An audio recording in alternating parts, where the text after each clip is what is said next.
Shortly after midnight, December 3rd, 1984, in the city of Bhopal, India, people woke up choking. Their eyes burned. Their lungs felt like they were on fire. Some ran outside for air, but the air was the problem. A cloud of toxic gas had escaped from a pesticide plant, and it was moving through the city like an invisible wave of death. By sunrise, thousands were dead, and no one had warned them. This is the story of the night the air turned to poison. In the 1970s, the American company Union Carbide built a pesticide plant in Bhopal. The goal was to produce a chemical called methyl isocyanate, MIC.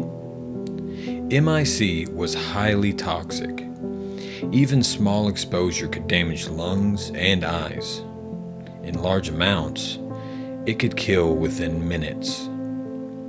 The plant was operated by Union Carbide's Indian subsidiary. At first, it was seen as progress, jobs, industry, and growth. But by the early 1980s, the plant was struggling financially.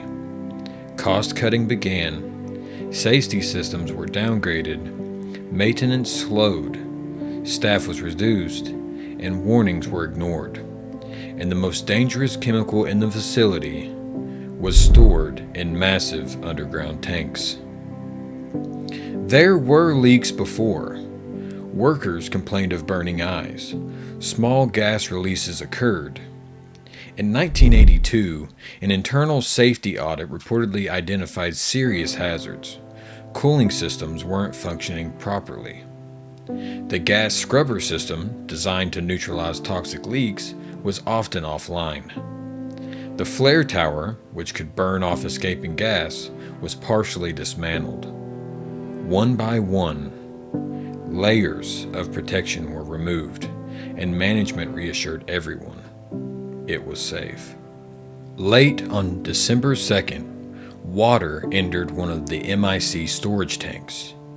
No one is completely certain how, but water reacting with MIC triggers a violent chemical reaction. The temperature inside the tank began rising, pressure increased, and workers noticed something was wrong, but critical monitoring systems were either malfunctioning or ignored. Around 12:40 a.m., the tank's pressure relief valve burst open, and 40 tons of toxic gas escaped into the night. Methyl isocyanate is heavier than air, so instead of rising, it hugged the ground and it moved into the surrounding neighborhoods. The poorest communities lived closest to the plant. Families were asleep. The gas entered their homes. People woke up coughing violently. Their eyes burned so bad they couldn't see.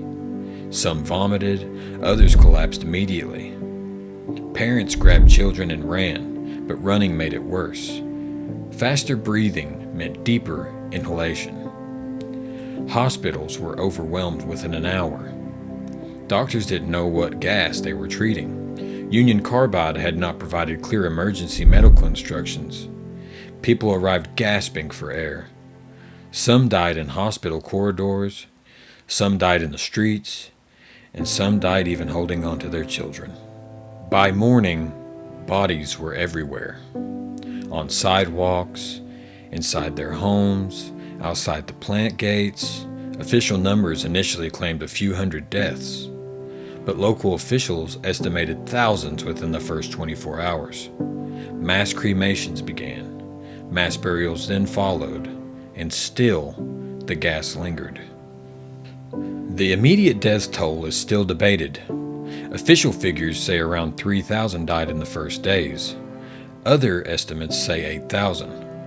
Long-term deaths from exposure are estimated between 15,000 to 25,000. Hundreds of thousands were injured, and chronic lung disease began to rise. Blindness, neurological damage, and even birth defects in children born years later. Entire generations were affected. Groundwater around the plant remained contaminated for decades, and many survivors still suffer today. Within days, Union Carbide's CEO Warren Anderson traveled to India. He was briefly arrested, then later released on bail. He left the country and never returned to face trial. Union Carbide denied responsibility for years.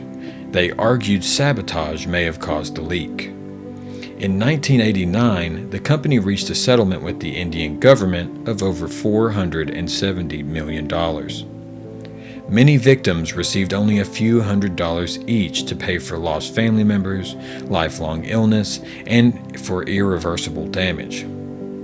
In 2001, Union Carbide became a subsidiary of Dow Chemical. Dow has somehow maintained its liability for the disaster. To this day, legal battles continue. Survivors describe the night as chaos. A mother searching for her child in the dark, a man carrying 3 bodies at once to a hospital, children orphaned before sunrise, and perhaps the most haunting part, many people didn't understand what had happened. There was no warning siren for the community, no evacuation plan, no emergency education.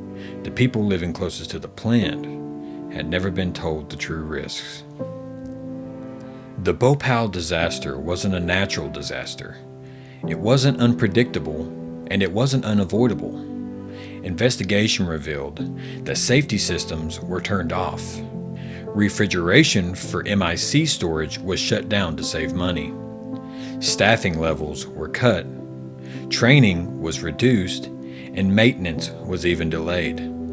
Layer by layer, the system meant to protect human life was stripped down to reduce cost. And when disaster struck, there were no longer any barriers left. Today, the abandoned factory still stands in Bhopal, rusting and silent. Toxic waste reportedly remains on site, with children playing near contaminated soil. Survivors continue to demand accountability. Bhopal became a global symbol of corporate negligence and regulatory failure, of what happened when profit outweighs safety. It forced countries around the world to reevaluate chemical plant regulations, but for the people of Bhopal, reform came too late. On that December night, the air itself became a weapon, and the people most affected were the ones with the least power. The Bhopal disaster remains one of the deadliest industrial tragedies in history, not because of a natural force or because of fate, but because of choices, and perhaps that's what makes it so disturbing.